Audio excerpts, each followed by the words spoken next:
ಇವತ್ತು ಪಾವಗಡ ತಾಲೂಕಿನಲ್ಲಿ ವಿದ್ಯುತ್ ಉತ್ಪಾದನೆಯನ್ನು ಮಾಡ್ತಾ ಇದ್ದೀವಿ. ಸೋಲಾರ್ ಪವರ್ ಅನ್ನ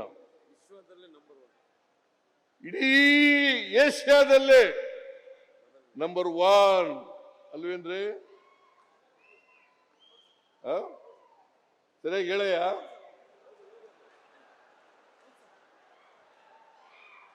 ಏಷ್ಯಾದಲ್ಲಿ ನಂಬರ್ 1.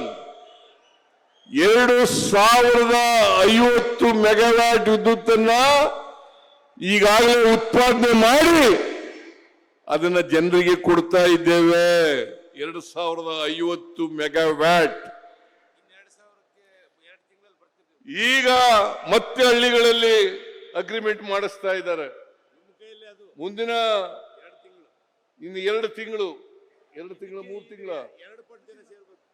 2 ತಿಂಗಳು 2400 ಮೆಗಾವ್ಯಾಟ್ ಅಲ್ಲ, 2000 ಮೆಗಾವ್ಯಾಟ್ ಈ ಕುಡಿಯ ನೀರಿನ ಯೋಜನೆ,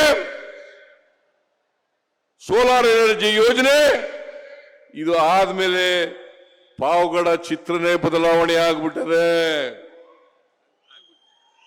ಆಗಿದೆಯಲ್ಲ, ಪಾವಗಡ ಚಿತ್ರನೇ ಬದಲಾವಣೆ ಆಗ್ಬಿಟ್ಟದೆ. ಇವತ್ತು ನಂಜುಂಡಪ್ಪನವರ ವರದಿನಲ್ಲಿ ಬಹಳ ಅತ್ಯಂತ ಹಿಂದುಳಿದ ತಾಲೂಕು ಪಾವಗಡ ಅಂತೇಳಿ ಗುರುತಿಸಲ್ಪಟ್ಟಿತ್ತು. ಅತ್ಯಂತ ಹಿಂದುಳಿದ ತಾಲೂಕು ಅಂತ ಪಡಿತು. ತುಮಕೂರಿನಲ್ಲಿ ಕೊನೆ ಸ್ಥಾನದಲ್ಲಿತ್ತು. ಇವತ್ತು ಕೊನೆ ಸ್ಥಾನದಲ್ಲಿ ಇಲ್ಲ, ಮೇಲೆ ಕೊಟ್ಟೋಗ್ಬಿಟ್ಟಿದೆ, ಮೊದಲನೇ ಸ್ಥಾನದಲ್ಲಿದೆ.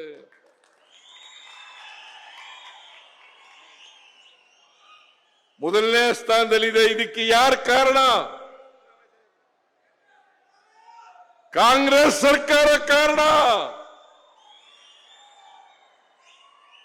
ನಮ್ಮ ಸರ್ಕಾರ ಕಾರಣ ಅಲ್ವಾ? ನೀವು ಒಪ್ತೀರಾ ಇಲ್ಲ? ಒಪ್ತೀರಾ ಇಲ್ಲ? ಇವತ್ತು ವೆಂಕಟೇಶ್ ಹೇಳಿದ್ರು 10,000 5,000 ಇದ್ದಂತ 1 ಎಕರೆ ಜಮೀನು ಬೆಲೆ ಇವತ್ತು 20 ಲಕ್ಷ 25 ಲಕ್ಷ ಆಗಿದೆ. ಪಾವಗಡ ಸುತ್ತಮುತ್ತ 2 ಕೋಟಿ 2.5 ಕೋಟಿ 3 ಕೋಟಿ ರೂಪಾಯಿ ಆಗಿದೆ. ಪಾವಗಡ ಒಂದು ಬರಗಾಲ ಪೀಡಿತ ಪ್ರದೇಶ, ರಾಜಕೀಯವಾಗಿ ಆರ್ಥಿಕವಾಗಿ ಸಾಮಾಜಿಕವಾಗಿ ಅತ್ಯಂತ ಹಿಂದುಳಿದಿರ್ತಕ್ಕಂಥ ತಾಲೂಕು. ಏನ್ರಿ ವೆಂಕಟರಮಣಪ್ಪ, ನೀವು ಬಹಳ ವರ್ಷ MLA ಆಗಿದ್ರಿ ಅಲ್ವಾ?